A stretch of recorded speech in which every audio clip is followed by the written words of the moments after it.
politik kebohongan apa yang paling berbahaya untuk Indonesia saat ini? Politik identitas. Assalamualaikum warahmatullahi wabarakatuh.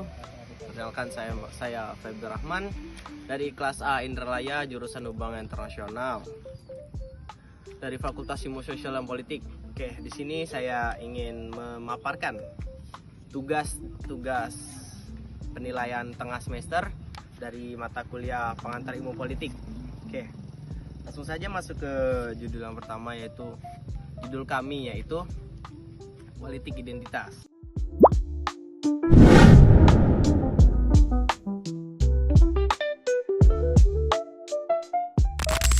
Jadi saya di sini ingin menjelaskan politik identitas. Apa itu politik identitas?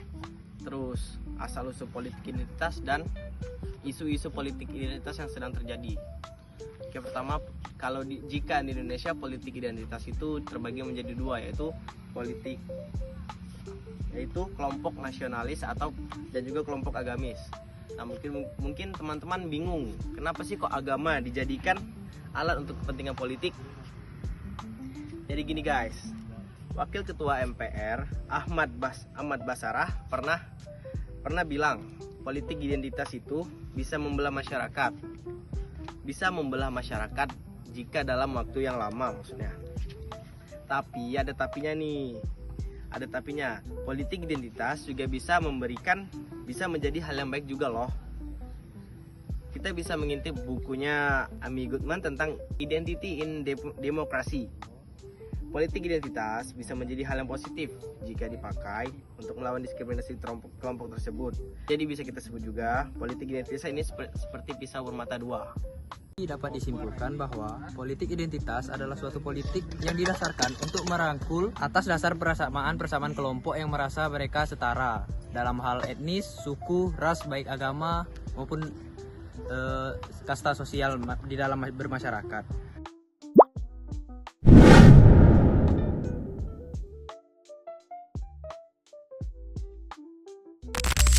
Politik identitas lahir dari sebuah kelompok sosial yang merasa diintimidasi hingga didiskriminasi oleh negara dan pemerintah dengan tujuan untuk memperoleh pengakuan publik unsur budaya atau identitas mereka. Baiklah, kita akan masuk ke dalam isu yang akan kami bahas. Yang pertama adalah gerakan feminisme.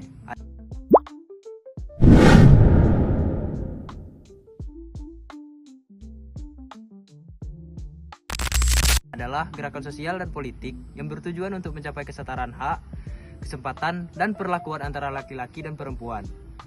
Gerakan ini muncul sebagai reaksi terhadap ketidakadilan dan diskriminasi yang dialami perempuan dalam masyarakat.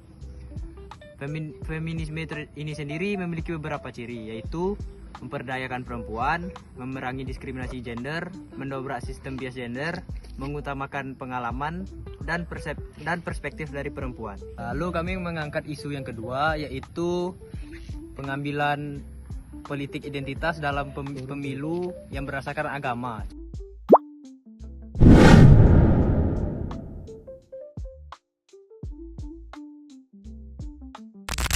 Contohnya Pilkada DKI Jakarta pada tahun 2017. Dalam pilkada ini, politik identitas agama digunakan untuk menyerang calon gubernur Basuki Cahayapurnama atau Pak Ahok yang beragama Kristen Protestan.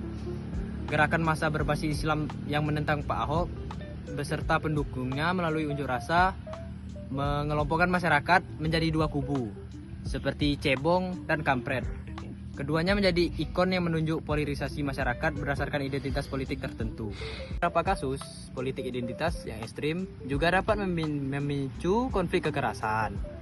Ketika kelompok-kelompok yang berbeda atau merasa bahwa identitas mereka terancam atau dipinggirkan, mereka mungkin mengambil tindakan radikal untuk membela diri. Ini dapat memicu konflik yang melibatkan kekerasan, bahkan perang saudara seperti yang terjadi di beberapa negara yang sangat terpolarisasi oleh identitas.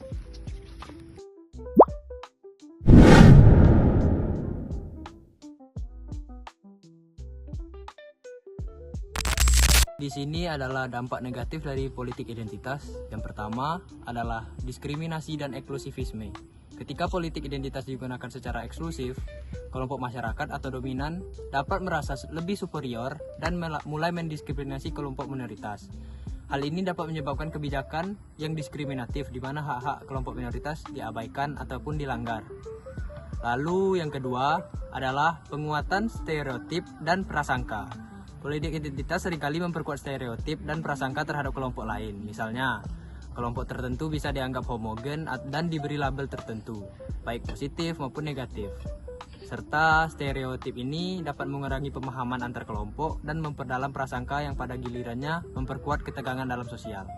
Yang terakhir yaitu kerentanan terhadap konflik kekerasan. Dalam beberapa kasus, politik identitas yang ekstrim dapat memicu konflik kekerasan.